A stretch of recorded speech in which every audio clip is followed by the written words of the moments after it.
know this looks a little different for everybody on Mother's Day. We expect to see somebody up here ministering, and that's what we're going to do today. We're just going to do it a little bit different. And I can't say that I'm not nervous. I haven't ministered in a long time in front of a large congregation. I tell Pastor Joe, I am perfectly fine in the background doing whatever, not up here. But this morning, we want to do something a little bit different. And I know as I was reading over the notes, it was blessing me. So I know it's going to bless you.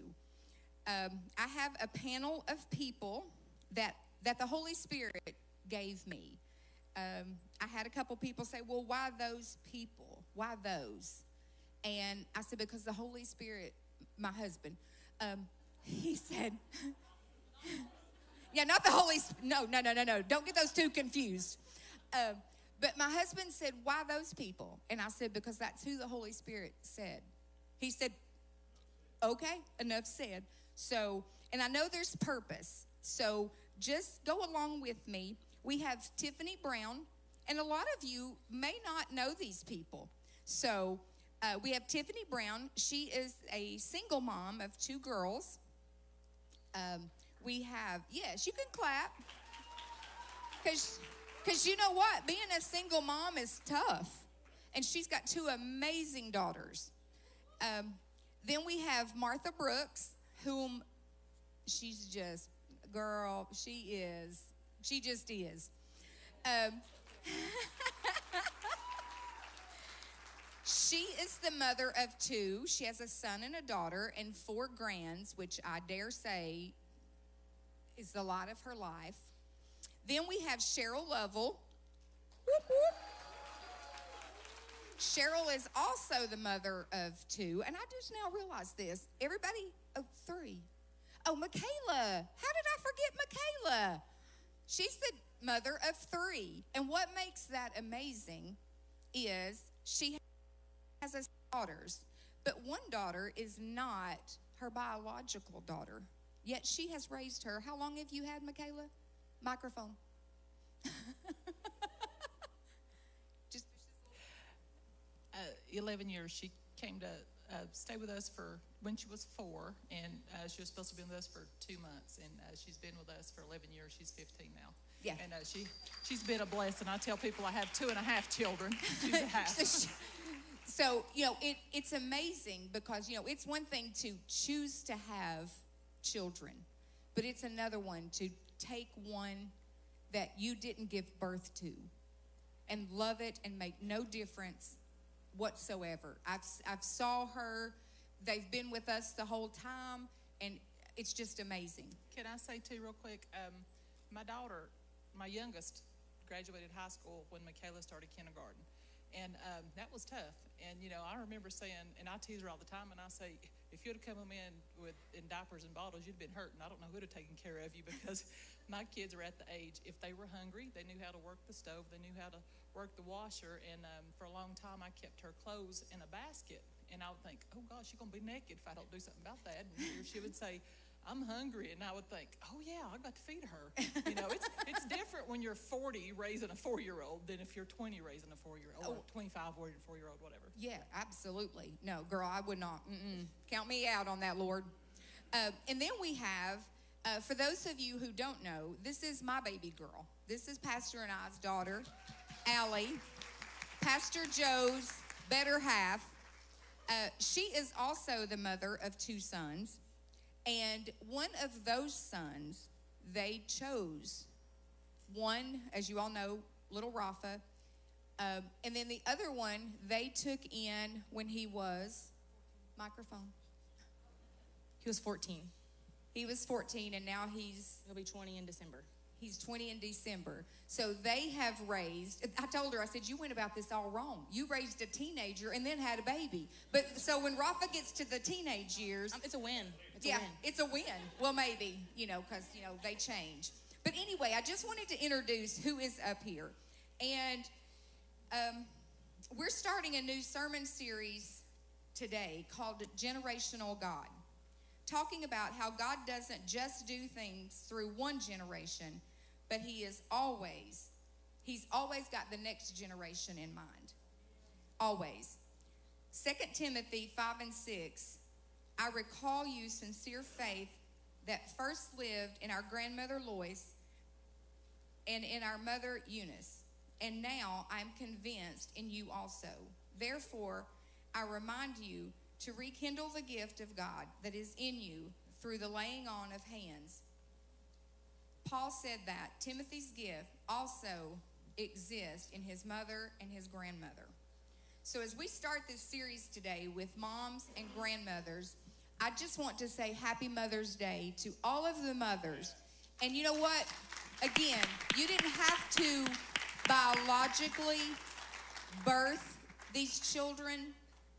You had to. Okay, yeah. Tiffany's mom just came in surprising her, and she said to me under her breath, "Did you know that?" She said it yesterday.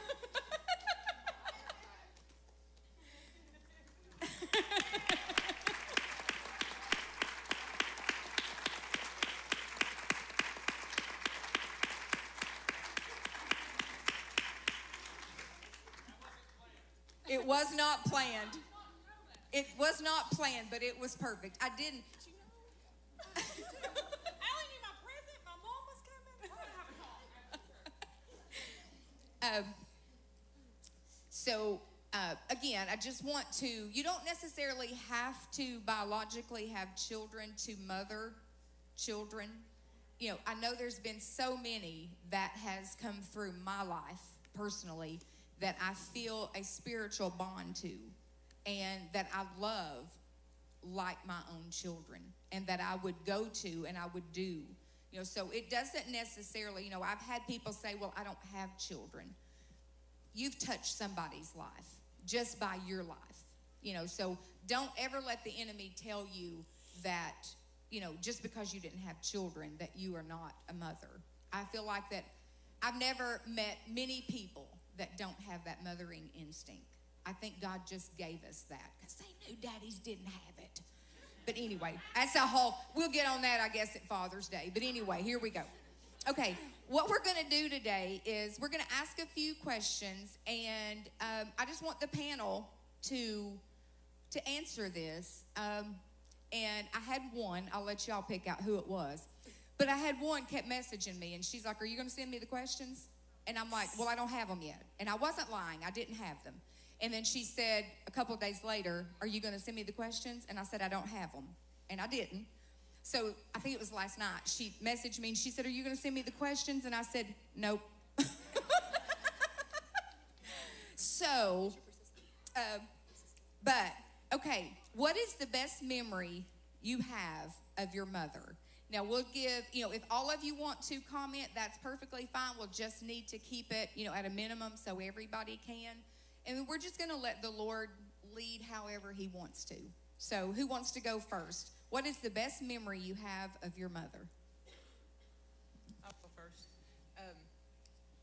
My mom raised 5 children on her own. She's a single mom. Can we have just a tad? Okay. Can we have a tad on the monitor? Sorry, I'm usually loud or shy, rather. Sorry. Yeah. We're going to have prayer for lying after this. My mom at 32 had 5 children, and we were stair steps. And I couldn't imagine at 32 having 5 kids. That in itself made her a Wonder Woman. But we were raised in the housing projects. You know, in those days, they didn't force me to pay child support, and she struggled. You know, we were raised in a home, welfare and food stamps, but she did the best she could with what she had. 2 things that I really remember. My mom had the best sense of humor. She would laugh, practical joker, but she was creative. She'd make up these games for us to do. And I love that. One year she sent us to put a for sale sign on our neighbor's car for April Fool's Day. That was their, I mean, they would get each other each year. And then I remember waking up on a Saturday morning at 7:30. People wanted to know when the yard sale was starting. He had went around the neighborhood and put yard sale signs, and she got my older sister up and made us go collect those signs. But But it was great. I mean, and I to this day I love practical jokes. I don't care if it's done to me or I do it to somebody else. I just love practical jokes. Okay, But make notes, somebody. yeah. But remember, if you get me, it's on. So, but ask Joe. Remember? But yeah. We did a 1 year for Children's Church. We did a theme that year, and it was, and April was, don't be a fool for the devil. And Joe helped in Children's Church. I used to be over help with the children's ministry, and so we got him a cake. He loves Batman, so it was foam. We had ice, and he was sitting back there. He's just sawing that cake. But real quick, the best thing, one thing I remember about my mom, as I said, we were raised very poor, but she'd always at Christmas and birthdays made sure we had what we wanted. And that year, it was the big thing was the Barbie head. Anybody, 40s, 50s, remember that? Had the hair rollers, all that. I wanted that so bad. Now, my mama was tough. If she said she was going to do something, she did it. And that gift somehow got ripped. She put it behind the tree. She said, if you look, I will take it back. I will give it away. I knew not to open that. And but when we were little, she would put us start with the youngest one. We all had to open and see what each other got. It just wasn't a free-for-all. But I remember when she got to me, that thing was open. I had it ripped before it got out of her hands. I just ripped the front off of it. But that was probably one of the best memories ever, was getting that, knowing how she had to struggle to get me that, though. So. That's awesome. That's awesome. Anybody else?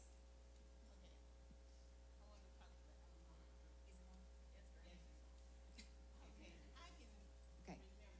You have to hold it up to here.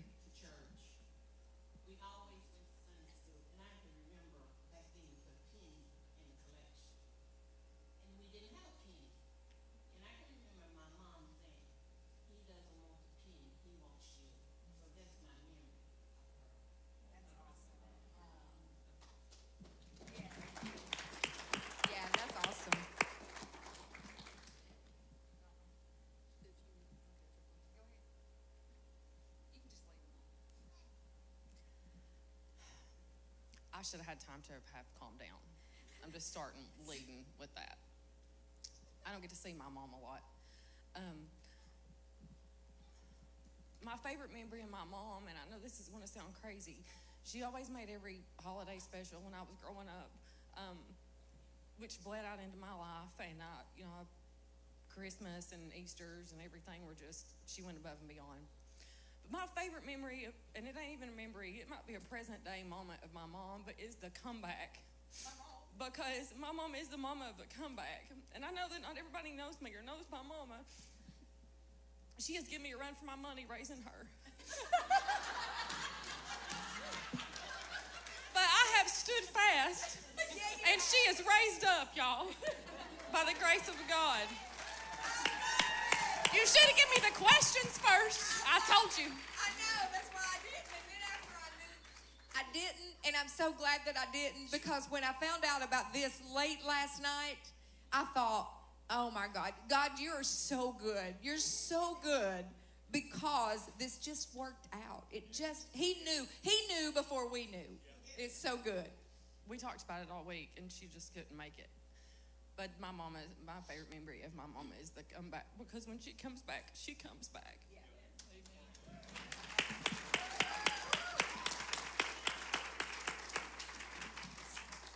Mine is more funny. Mom had a tendon repaired in her wrist, and they sent her home in this giant cheese block looking thing. And most of y'all know I work in healthcare. It was the inside arm. She didn't at the time. Let's just preference that. She did not at the time. I worked in healthcare, but not what I do now. But she was the inside arm, so she needed help in the bed. So she got herself in, and she was like, I need your help. So I just picked her legs up and just threw her in the bed, and she was like, and we laughed forever. And she said, promise me you will never take care of me when you get older. Yeah. So I'm going to need some of y'all to step up, because it ain't her. It just ain't. She's still in healthcare, but it's in a total different field. That was awesome. Those were so good. How do you parent biblically when you didn't have parents, or if you didn't? We don't know if you did or didn't. If you didn't have parents who were good examples of what that means. How do you parent biblically when you didn't have parents who were good examples of what that means? Did all of you have godly parents? No, I was, we went to church. I mean, it wasn't every Sunday, but you know, we knew of the Lord and things like that. So, I mean, that was a foundation for my children. But I know, you know, we're to raise our children in the ways of the Lord. You know, and the Word says that they will not depart from it. So I think I would, I guess at times, search Scripture, you know, about things, you know, and especially, you know, when those of you who have had teenage daughters, they tend to be a little different than teenage boys, you know. And I Well, come on now. Yeah, find a scripture that said, you know, thou shalt not beat her butt, to you know, It is not in there. or smack her in the face in the middle of Walmart. But well, abuse. My daughter will tell you to this day she remembers I did that. I don't remember it. She said she smarted off, and I just kind of tapped her in the mouth, and she was stunned.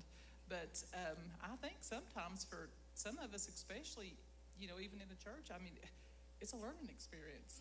You know, it's those days when it gets tough. That's when you say, "Okay, God, I don't know what to do with this. I do not know what to do with this." Yeah, you have to remind yourself, thou shalt not kill. It's one of the big 10. Yes. I mean, there's many others, but that's one of the big 10. You just have to keep repeating it sometimes. Yeah, I had some sassy, I know y'all are going to be shocked by that, but I had some sassy teenagers. So, yeah. Okay. Have you ever found yourself in a place where you needed to forgive your parents? And how did you work through that? I have a biggie, but I seem to be talking a lot, so if these ladies want to go ahead, I'll wait. Okay. So this is hard, and this is something I don't even know if I've ever shared with Pastor Pete and Pastor Glenn. There are 6 of us total. My oldest sister passed away when my mother was 7 months pregnant with me. Barbara died in December of '69, and I was born in February of 1970. If y'all trying to do math, I'm 53, so just get out of the way. But I struggle. I grew up at times, I mean, my mom did love us, and I mean, as an adult now looking back, I can see the issues of raising 5 children on your own, or having no help. And my mom struggled with depression as well. And I can remember at times, I mean, my mom loved me. She told me she loved me, but I can remember at times when she'd have those episodes and she'd say, "I hate you. I wish you were never born."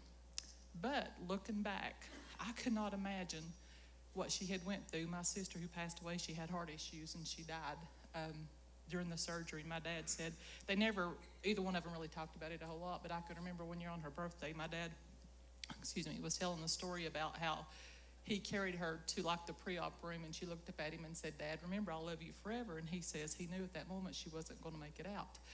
But I couldn't imagine now having to bury a child and then 2 months later having a newborn. And then my sister was 16 months older than me.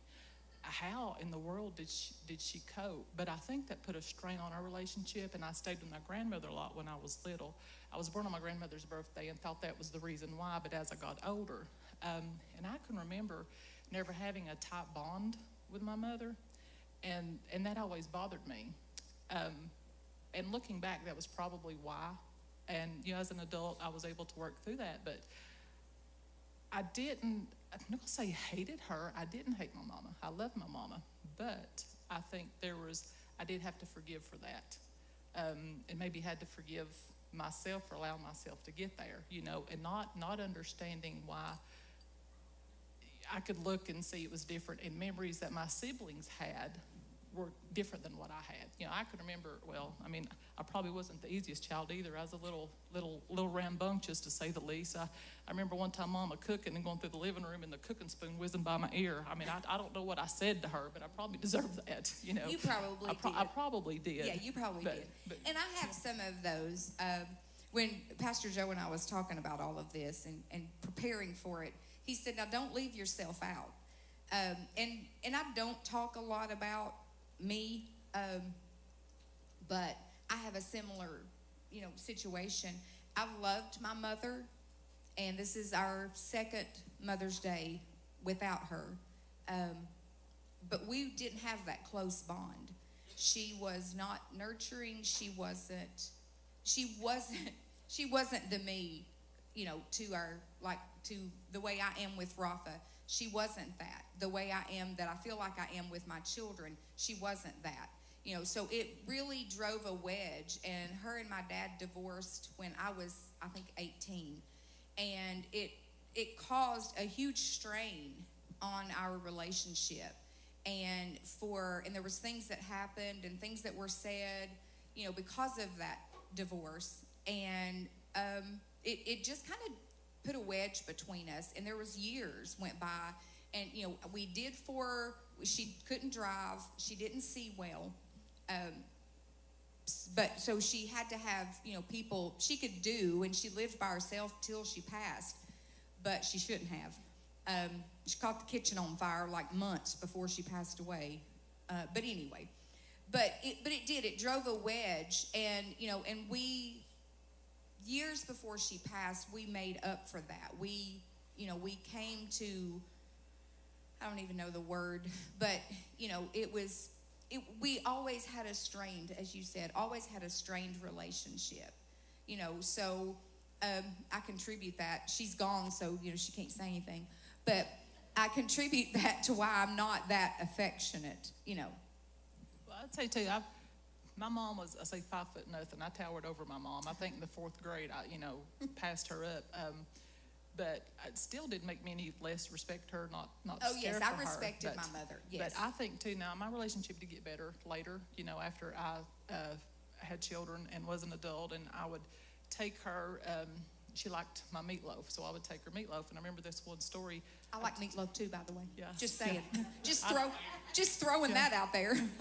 Yeah, I'll have to get you. I think it's been a while since I brought you meatloaf.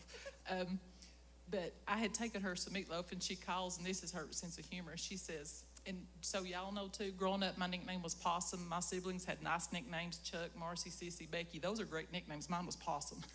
But it come from my uncle, and my mama called me Posse or Poss Ann. My middle name's Ann, so I was Poss Ann. And she said, Poss, that meatloaf was good, but I really like that plate. You brought that on. I think I'm going to keep it. And I said, well, no, Mama.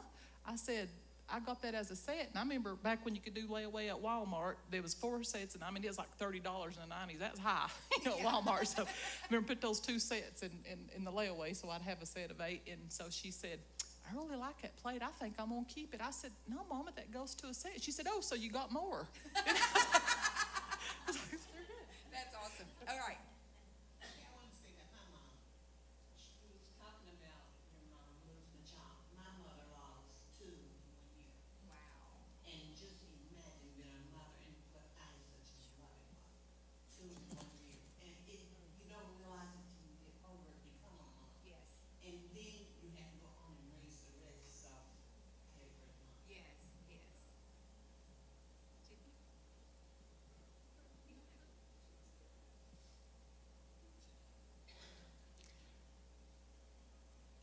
Forgiveness, I think, is something that sometimes you have to do over and over again. So I grew up in, I'll keep it short, but I grew up in everything, my whole little life was just perfect. My mama owned a flower shop, and for somehow she got some kind of discount on them Easter dresses. And with the frizzy socks, and we had the hats and the sponge rollers that I need to throw away. I see them the other day in my bathroom. We're not wearing them again. But, we went to bed, and it was awful. But, I did. And then when I was about 18 years old, I realized that the world was not perfect. And my sister was driving to school when she was 17, and she had a telephone pole about 500 yards from our house and become a quadriplegic. And quickly, I learned that the world was not perfect. And I learned that my mama wasn't either, and or my daddy or me or anybody for that matter. So a decade went on, and lots of struggles and things happened, and I was mad. We were all mad. My whole little tight-knit family has dispersed. We're still dispersed, but we love each other, and we've came a long way. But I was so mad because of the choices that my mom had made. But I was 25 years old and a fiery redhead and couldn't understand. But I understand now. And being a mom and being where I am now, my mom didn't lose a child, and I don't know which is worse. So what happened to my baby sister? So I have forgiven her, but I have listened to Wendy's testimony multiple times over the past year-ish, and it has helped me a lot. So if you ever know that what you're saying matters, it does. Because forgiveness, true forgiveness, it is not easy to do, but it is doable, and I have forgive you.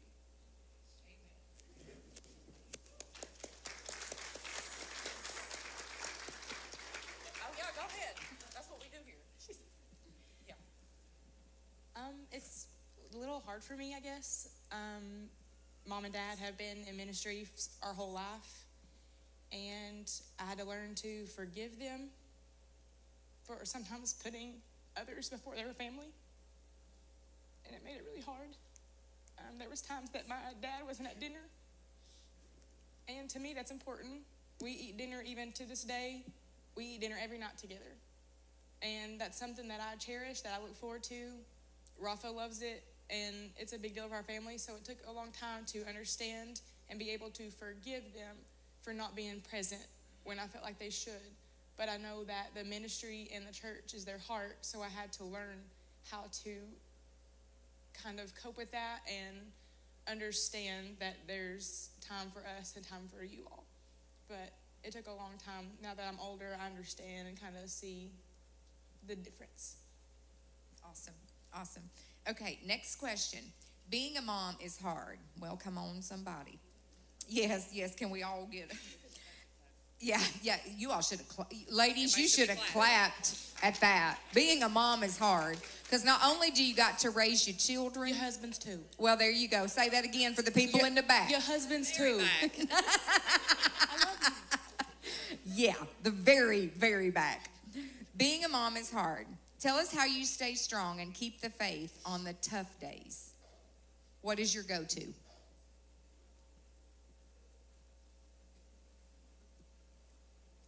Ephesians 6:10 through 19. Because if I don't, I'm a mess. Because I know what it's like to live with the armor on, and I know what it's like to lay it down and walk away. And I'm not good laying it down. I've laid it down. But I will tell you all that being a mama has been the best thing I could have ever done if we lived in a cardboard box. But for some reason, the Lord has just blessed me and put me in positions and done things with me.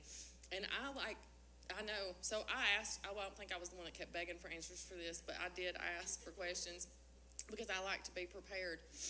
And even today, and it's happened to me the other day, and even with conversations with my daughters, because I have two teenage, well, one's older, but this younger teenager's rougher, but that's another conversation. But I go to. She said that's another panel.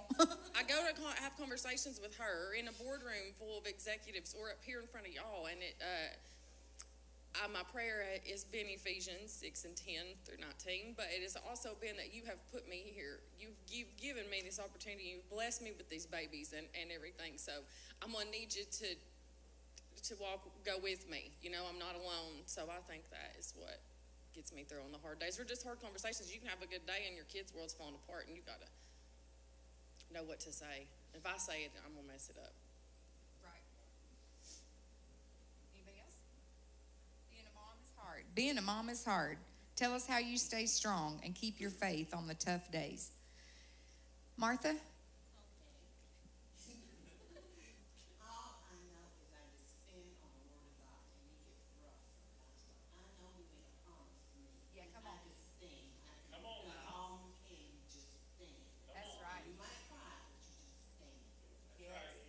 That's good. That is good stuff. I think,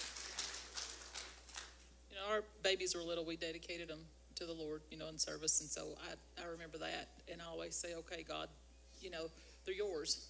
You gave them to me on loan, and this is going on. But I wanted to say too, and I know we have moms here of all ages and all age children. And for those of us probably with older kids, may agree that there's times that I wish mine were little again, because they're easier. And even though, I don't mean diapers. I didn't tell you, I don't want no diapers and bottles. I mean, but I guess 4 and 6 were my probably favorite ages. They're just sponges and taking in everything. But it was easier. And no, Martha's I'm with you, girl. Well, I could remember, like going to sports and stuff in teenagers, but I guess maybe that as an adult, because as adult children, they're going to do their own thing. And to me, that's harder. I guess that's what I'm getting to. It's harder for me to be a parent to adults than it was to children, because when they're little, you can fix them. You can fix the boo-boo, you can kiss it away. When they're adults, you want to fix that. You want to take that.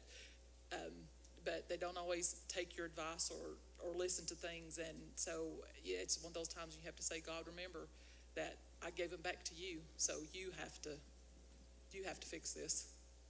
Keep going. We've got mic issues. We're going to swap it out. Now, she told me to keep going. Don't have nothing to say. No, I'm just saying if somebody else is talking. We're just having mic issues. We're going to swap it out. Okay, keep going. Everybody made this whole spiritual, I read my Bible. I call my mom. She does. Every day, hey, Mom. And I know she's busy. I can hear her doing things in the background, but I need her to talk to me at that moment. But I talk to my mom every day, and I call her, I text her, whatever bad day I have, whether it be with the boys, whether it be with Joe. I call my mom. So and if it was... If you need to throw away a car seat box. Yeah, you call my mom. She did. She called me. She said, Mom, do we need to throw this box away? If we have anything at home that I don't know about, I call my mom. You think we should throw this away? You think we should keep this? What should I do with this? So any huge or minor decision in our lives, even as adults, married with children, we call my mom.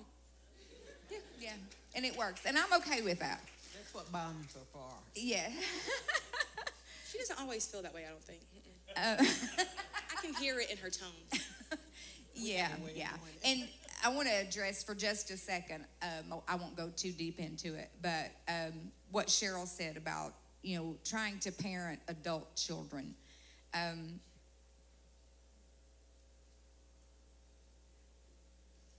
We have a daughter that's not living for the Lord, and it's tough.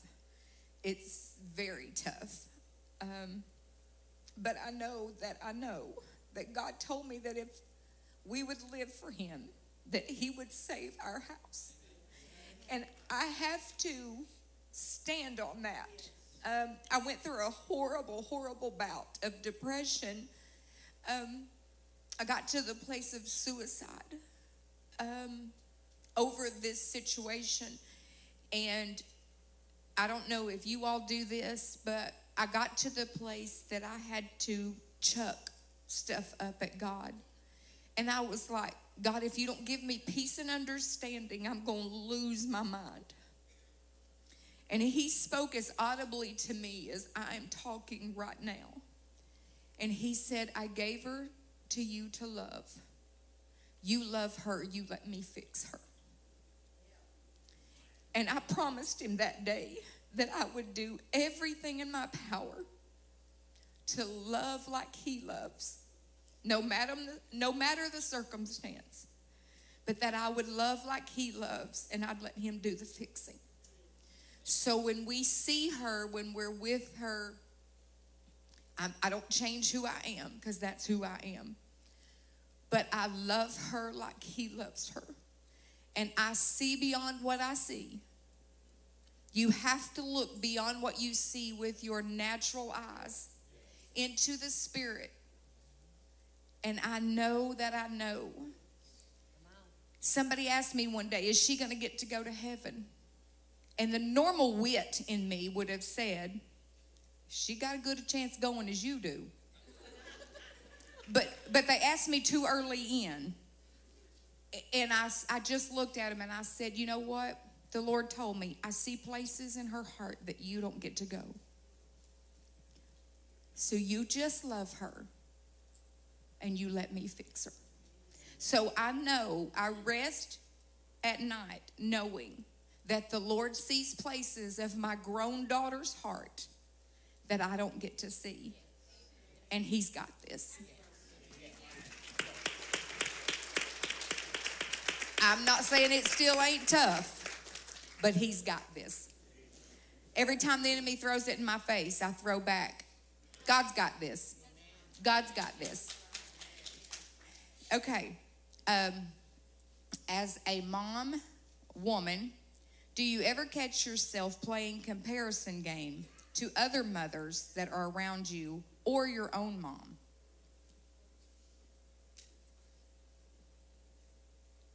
Don't everybody, go ahead. Yes, I do. Because I have, for the most part, raised my children on their own. And I have compared myself, not only full transparency, because you put me up here, in this house. Because I am alone, and I don't have a strong man standing beside me. And I do go home, and I take out the trash, and I mow the yard, and I cook the dinner. And I make the money, and I pay the bills. So it is different when you are alone. So yes. Do I think that I have handled it all, and they are good, and that they give me presents on Mother's Day and Father's Day? Yes.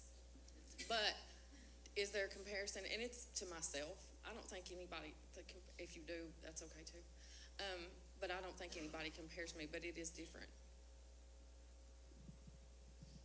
I don't compare myself because, okay, although my marriage is great, and he's always been there, but he works shift work, so I carry the load. And people, that's just the same as being by yourself half the time, running 2 kids in 2 different schools, you just everywhere.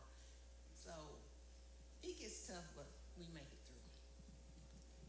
I don't think, and I may go home and think about something, change my mind tomorrow, but I don't think that I've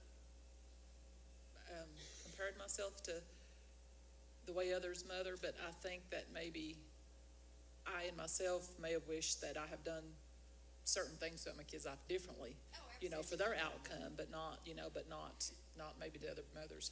Yeah, and I think that we've all done that, because I've done that in my own situation that I was just talking about. What could I have done differently to have caused her to make a different choice? And that was one thing that drove me into the depression, because I allowed the enemy to tell me that I was the reason why she was where she was. It's because I had standards in my house. She had moved back home as an adult, and I reminded her that the guidelines and the standards in this house had not changed. From when you were a child, we're going to do this, and we're going to church, and but the enemy told me, well, had you not done that, then she wouldn't be here. So I think that I've never compared myself, I don't think, to other mothers, because they may not have beat their children, and I wanted to. So Theirs and yours. Yeah, theirs and mine. Allie? I'm kind of both. Yes, I have compared myself, if I could have been a better mom. I dealt with a lot of postpartum depression when Alfred was born, to the point that I was scared to be alone with him. If Joe literally at the time worked maybe 5 minutes from home, he came home every day, just because I would literally I would feed Rafa and just sit him in the swing and sit in the chair and stare at him all day. The postpartum depression was horrible. And so therefore I was like, I'm the worst mother. No other mother goes through this. No other mother thinks they're going to break their child, can't touch him, can't do anything right. Mom would have to come get me and take me with her. I couldn't be alone.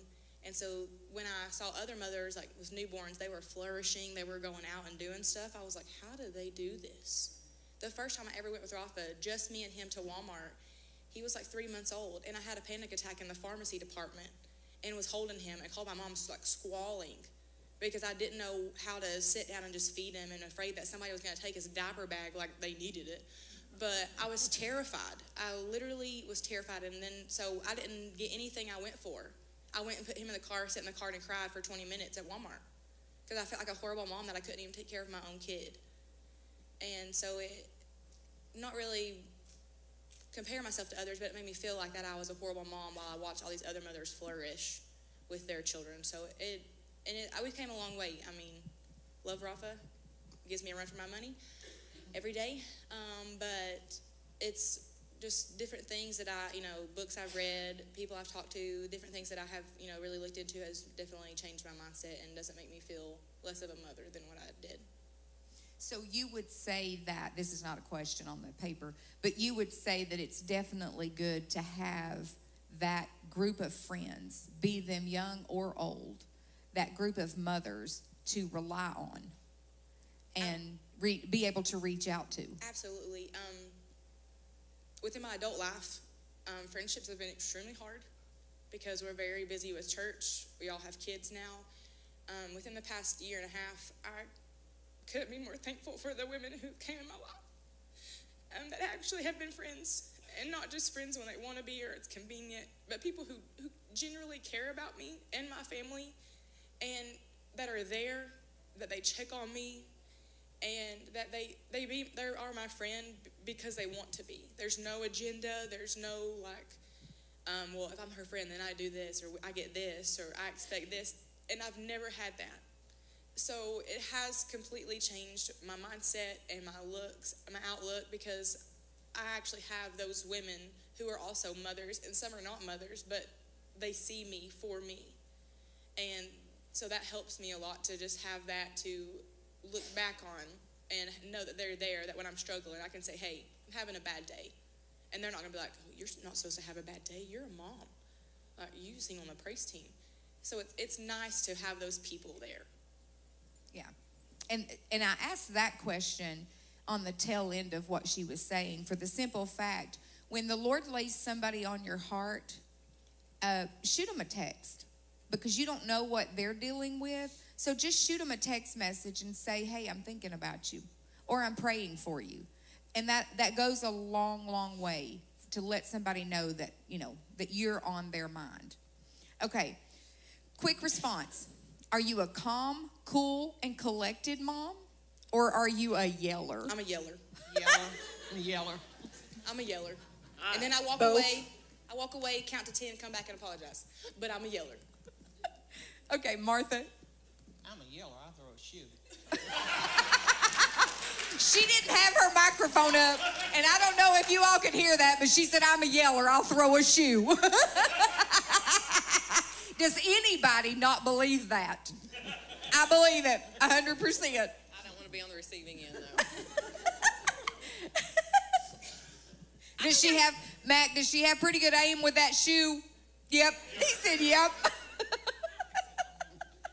I think I probably used to be a yeller without a shadow of a doubt, but I think I've gotten better. What do y'all think? She said, yeah. They said she's got better with that aim. I'm trying to do better.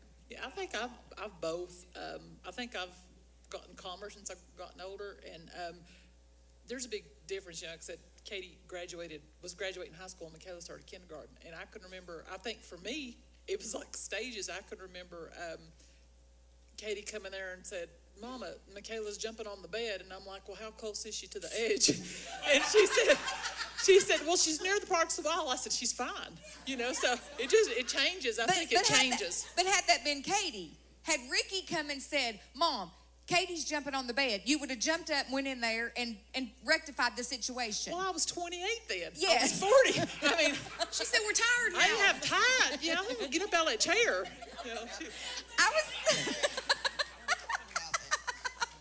I love this.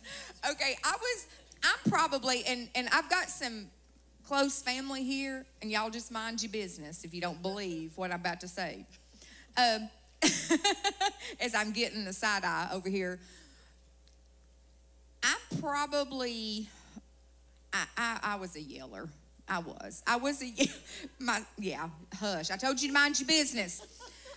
I was a yeller when my kids were younger. I feel like I've settled down a little. I've settled down. But now I'm like Cheryl is when it's Rafa. Oh my! I'm like, he's tearing the house down. He's got one wall already down. Okay, all right, we'll just build on. I feel like this when it comes to grandkids. It's like they're painting on the wall. I was like, well, we better go get a frame and put a frame around that. I mean, don't mess up that baby's artwork. It's right. Encourage it. He comes over the baby gate and Joe's like, Rafa, don't do that. Mom's like, it's fine. He does it all the time. Yeah. Somebody was visiting us not long ago, and Rafa, he he bridges himself up on the sofa lounge that's beside the wall that has a baby gate there, and he goes across it on his belly, and then he'll stand on the little, latch thing, and then just jumps off. And they're like, clearly that baby gate ain't working. And I said, oh, the baby gate's not for the baby anymore, because we have one on this end of the formal family room. We've got a baby gate here, and then a baby gate on the other door. And I said, oh, the baby gates aren't for the baby. The baby gates is to keep the big dog, the 95-pound boxer, out of the living room, because I don't want dog hair on the rug. Yeah, it has nothing to do with the baby. It's the dog. But anyway, so, okay, so we're yellers. Okay. I knew the answer. She didn't threaten me and told me if I didn't say I was a yeller, she was going to tell me I was a liar in front of all y'all. You didn't ask us what our mama's was. What your mama's was? Girl, I know your mama. I'm doing better. Okay. I know your mama. I know she was a yeller. Was yours, Martha? No, very soft-spoken? I couldn't see that. Yeah. Yeller. Just yeller. Yeller? Yeah, I'm not going to ask Allie because I just answered it.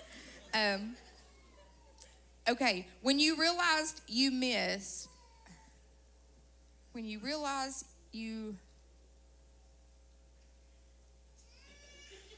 I think we're missing a word here, but when you realize you missed it while parenting, are you quick to apologize? And what's that process look like? No, I'm not quick to apologize.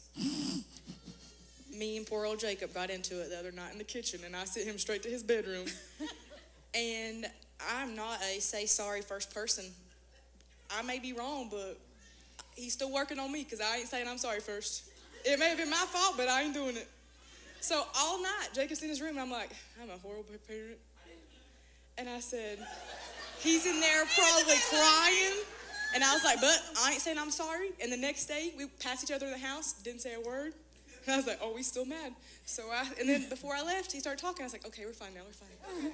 Jacob said, I didn't even eat. Now, y'all know better than that. He may have snuck out later.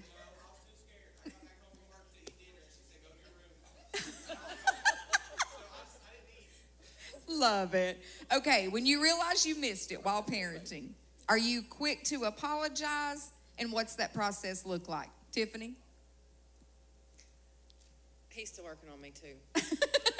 I'm better with Rafa sometimes. Again, I'm a yeller. I'm better than I used to be. Yes, I am quick to say. I'm more quick to say I am sorry if I have steered you in the wrong way or done something wrong. I feel like I am more to say I'm sorry. We're a pretty close-knit group at my house, I feel like. So. And do you think that's because you raised them on your own for the most part? Probably. They say yes. Yes. Yeah. Martha? No. No, because I say what I mean. Hey, girl, I'm going to need you. Hey, put that microphone up and say that out loud. I just say what I mean. That's it. She said, I say what I mean, and I mean what I say. That's me. I said what I said. That's it. Yes, I do so. Cheryl? I think I am now. I don't, Michaela? Yes, no, maybe. I think, well, again, I think, I don't want to make it too spiritual, but kid, if I'm in the wrong, I'll tell my kids now. Now, I have to say, like when they were teenagers, I'd probably say no because, I couldn't let them have the upper hand. I had to, whether I was wrong or not, I was just going to say, Lord, forgive me. Then go back out and beat them and come and say, Lord, forgive me. No, I think it's different, but I am now. Yeah. My mom was always, I don't think she even listened to the question. If you said, hey, can I do this or can I go here? It was a no. It was an automatic no. And I always said, if we ever wanted to do anything, we wouldn't ask Daddy first because, there was 3 of us girls. That's what you do. And I was the baby, so, take that. So But we would always go ask Daddy because we knew Mama's answer was no. And I always said that I didn't want to be that person, you know, and I tried to, I don't know. We still go ask Dad. Yeah, you still, she does. She still goes and asks her dad.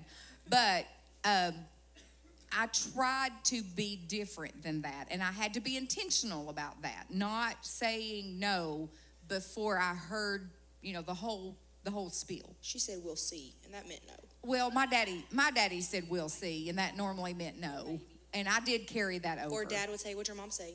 She said, "Come ask you." Yeah. Okay. Based on our reading of 2 Timothy, have you identified a spiritual gifting in your children?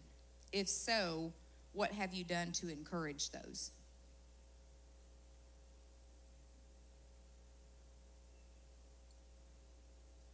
Well, you all see my gifting of my daughter every service up here. And I know there's a lot more in her. The Lord is just working on, I don't know what the word is, pulling it out of her. And I encourage, I lift her up. I tell her that she can do whatever God has told her that she can do. She can do that. You know, he gives us the ability. And I hear that. We used to go to church years ago with a lady, and she would look at her children, and she was like, "You ain't never going to amount to nothing. You as useless as your daddy." And, you know, and at the time, I was a very young person, and I thought, as I got older, I thought, you know what? Stop that. Stop that. If you're doing that unintentionally or intentionally, stop that. We have to speak positive over our children. I don't care if they have just jumped off the house and broke a leg. You know, we're going to go get that leg fixed, and we're going to speak. Another one. They still got a good leg. They still got. You tell them they still got a good leg. You still got a good leg. But, you know, I don't think we understand the power and in the speaking positively over our children. The power of our tongue, we don't understand that. We have to speak positive. And I'm not just necessarily saying our children. You need to speak positive. You need to speak positive over people in general. You know, because we all have made mistakes. We all have failed. We all have not done it right every time. If you have, please come tell me, because I need to go ahead and get that started. I'm getting older. But, you know, the power of life and death is in the tongue. Let's speak life over our children. Oh, my goodness. In the world that we live in today, well, just cut me off. The world we live in today is... It's just unimaginable. We never imagined years ago that we would be where we are now in this world. So speak positive over your babies. Okay. About Rafa, he loves music. Anytime we play music in the car, it could be church music, it could be kids like cartoon music. He does love German metal music. It's his dad, so sorry, but he loves it. But he sings, and most of the time you see him up here in the drums. He loves everything about music. But when at home, and some of you all have been with us, but anytime that any of us are sick or we have like something's wrong with our leg or our head, Rafa will, and he doesn't do it very loud, but he'll come up to you and he'll put his hand wherever you're hurting, and you can hear him like whispering. And I know that he's praying. And when I was pregnant with Rafa, I wanted a girl, and the day that my gender reveal was, God audibly spoke to me and told me he was a boy. I'm not gonna lie, I was really upset. And so it took me a long time to really, I wouldn't trade him for the world. He's my best friend. But maybe about a month or so ago, maybe even 6 months ago, God told me that he gave me Rafa, gave me a son, so that I could experience what love really was, but gave me a son to be a king. So it really meant to me. So I pray over Rafa every day, taking him to mom's when I drop him off before school. I pray over him. We do affirmations in the morning. So he's very special. So don't think anything weird if he comes up to you and lays his hand on you and just prays for you. That's what he does. Awesome. Anybody else? Our children were raised in church, and our son's 31, and our daughter is 28, and then, of course, we have Michaela. In church, my daughter always was in dance ministry, and a lot of you remember her and how gifted she was in that, so that was always such a blessing and for us. She lives 300 miles away now. She currently doesn't go to church, but over the last year, with all the stuff that I have been through, she told me several times she's been talking more about the Lord and different things again. And she said, "Mom, with all that you've been through," and she said, "you still love God no matter what, and still, are willing to help people and think about other people." She said, "How can I not?" And she has been. It's just been small things. Our son had back and forth. Just had a conversation with him this week, and it's like the best thing that I had heard from him. He was talking about going to church and talking about the Lord speaking to him and those things. And I can remember the church we went to down where Harbor Freight is now. It was New Direction Christian Center, and I was over the children's ministry then, and we had like a children's day graduation type thing, and he spoke that day. He was 12, and the word that the Lord gave him, nobody helped him with it.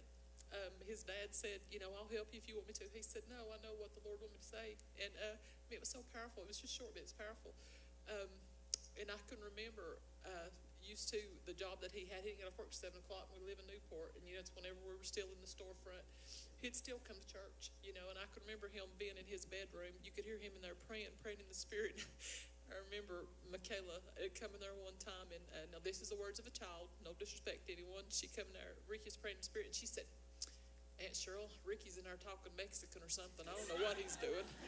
And I said, "What?" And I went to the bedroom door, and I could hear him praying in the Spirit. But, he's, getting back to that. And then Michaela, of course, she's probably hide back there. She's a little on the shy side. But, I can see that same gift in her when she worships that Katie had in that dance. And Michaela has such a good heart toward people. I'm sure that what Ricky told you was the best Mother's Day present you could have. Yeah. It was. Oh, yes, I encourage my children. My daughter, I encouraged her. She was a drum major at East one year, and she had to work hard. She had to work for. I said, "You can do anything. God put you here. We're here for it. We have assignments, and He tells us what we're going to do." And I always encourage my kids. And then my son, when he was in UT, all of a sudden he decided he wanted to go to France. So he gets on the plane. I don't think he has any money, but he gets it. But I encourage them to do anything because God has a plan for them no matter what. And I pray over my babies. Yes. In this day and time, even if they're older children, they need that prayer. My oldest daughter has a gift of teaching. She has had it since she was a little girl, and I'm so sorry because I have tried to deter her multiple times from that because I am not a teacher. I do kids crew, and I'm not a teacher. Just there's that. I'm good to your children, but it's not a full-time job for me. I love them all, but she has a gifting for that, especially special education. And she came up to me a couple of years ago and said she wanted to leave me and move 3 hours. We've been together every minute since she's been 17. What was she thinking? Or since I was 17. I didn't understand how she could leave me like that. But she did. It's the best thing she's ever done. She's moved to Lee. I don't know if anybody knows about Lee. It's a great school. She's in a sorority that they do devotions till like 11 o'clock at night, 4 nights a week. I mean, it's just... I have seen the growth in her. She's been home, and will text me at work, and she's doing devotion. So the kind of teacher that she's going to be and the impact she's going to make on children is just going to be mind-blowing, and I already know it. So I'm sorry if I ever tried to deter you. from that. And my younger daughter's going to be a mama. She's going to be a good one. She is. She is your kids' crew where I fall short. Nursery worker. She is going to be a mama, and she mamas me, and I am so thankful for her. I come home, y'all, and I'm telling you, like, I work and I say that I do it all, but honest, I came home, I went to brunch yesterday, and I came home to my laundry done and my house cleanings. What do you need, Mama? She made my bed. So she's going to go places too. She's picking up that load where you said you raised your mama. Yes. She's raising you. Look at her. She's the best little housekeeper. I mean, do you hire her out?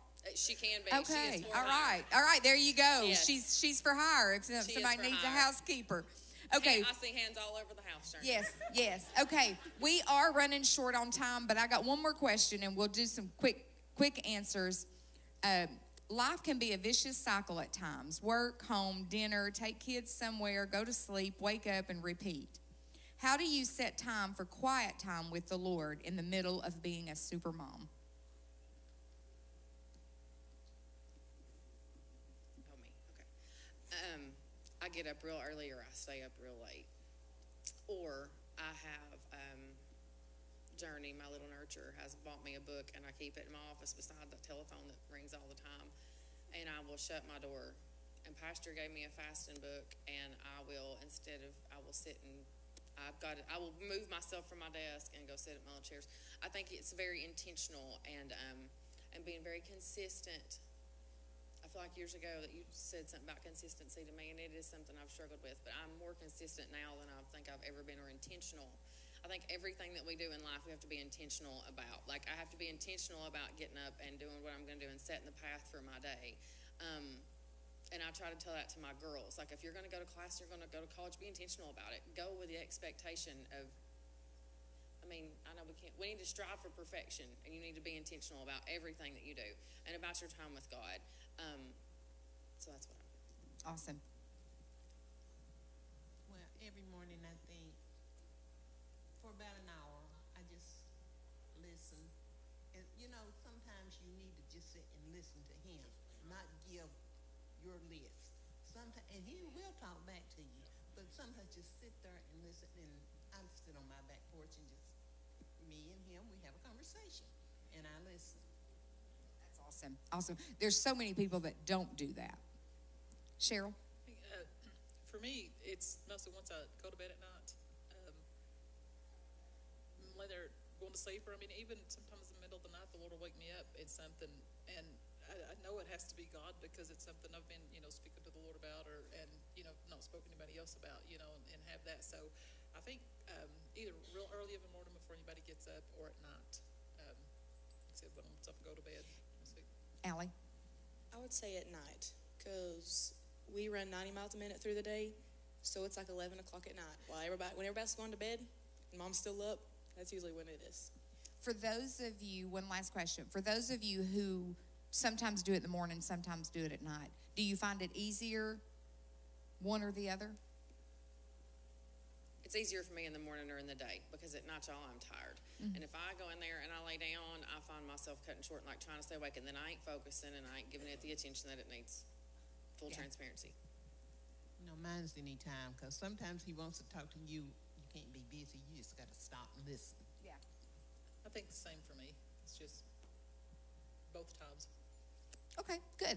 All right, guys, this concludes our mothers panel this morning. I hope that something that some of these ladies have said has blessed you. And if you're a mom and you're struggling with something, I'm going to go ahead and tell you, I am sure that any of these ladies would be happy to sit down and just talk with you, discuss. If they said something that triggered something in you, I'm sure that they would be happy to sit and, go further into detail of how they do what they do. Now, I just want to say that literally the Lord gave me these ladies, and now after doing this, I know why they did, or why he did.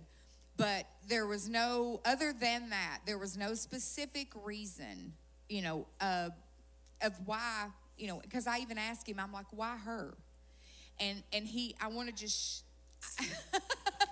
I just want to share for a second. When I asked him, I said, okay, Lord, why these ladies? And he told me that Tiffany, let me see, I think, yes. Tiffany, single mom for years. She struggled and she's made it. She's a working mom, like she said. She works hard. God has blessed her into a manager position at the University of Tennessee Hospital. And, so just because you're a single mom and, all of this, all of the junk that the devil tells you, it's a lie. It's all a lie. It's a lie. And then when I said, okay, why Martha? And he gave me one word, wisdom. Wisdom. And I said, I see that. Yeah, that deserves a clap. Because these, and it was great because it's kind of an all age group kind of thing. And when I said, okay, Cheryl, and he said, she's been through the tough times and still kept the faith. You have battled cancer for how long? Microphone. It's been a year now. So she's battled cancer for a year and has kept the faith. And it's not always been easy, but she told me, she said, I've never questioned God why. She said, because I know that somewhere, sometime, somebody's going to need what I've went through. And I mean, to me, that's a hero. You're my hero. Thank you. Because it's tough. I absolutely can't even imagine what she's went through. She couldn't drink milk, Still can't drink milk and eat cheese. Still can't eat cheese, can't drink milk, and just now got her taste back from chocolate. I mean, that in itself is a struggle. Hallelujah. Hallelujah. And just in time, Pastor, it's Mother's Day. Now, let's take it real quick. I used to tease Pastor to give out stuff for Mother's Day. I said, look, used to give out roses. I said, I'm not a roses kind of girl. I said, get me some chocolate. He went to his office and brought some Tootsie Rolls. And I'm like, what is this? He said, that's chocolate. I said, that wasn't what I meant. He said, that's not what you said. So every year now he brings me some kind of chocolate. But I have to, send him a message and gently coax him to remind him about my monthly chocolate bar. And when I said Allie, he said, young mother, young child, pastor's daughter, pastor's wife. Now, I know that not everybody in here understands that. But there's a lot of times that baby girl would overhear us talking. We didn't mean for it to, but we inadvertently brought her into adult conversations that she shouldn't have never been involved in. And she may not have been in the room, but she was in the house. And she could overhear that. So please be careful with your conversations. If you're frustrated about something or if you're discussing something, if the devil's battling you, be careful when you're discussing it in front of your children because they may not understand and you're bringing more on them than what they can handle at that moment. But as a pastor's wife, as a pastor's child, she's had a lot of struggles. She's overheard people talk about her parents. And she didn't understand, because these same parents, these same people would say to our face that they loved us. And those are the kind of things that she was talking about earlier that she struggled with. So just be careful your speech, and you know what? You may not like everybody, and it's okay. I'm just being real up here. It's okay. But be careful what comes out your mouth. Go to the Lord with it first before you go to anybody else. Okay? Guys, I hope this has been a blessing to you. I have enjoyed it, thoroughly enjoyed it. Ladies, I love you, and thank you so much for letting us put you up here and just spilling your heart. That's one reason I didn't give you the questions, because I wanted it to be from your heart and not rehearsed. I love you all. Okay, now, being Mother's Day, we have a little gift for each mother, and please let the mamas go first. If there's any left, then we can give those out, but please let the mamas go first. Joe?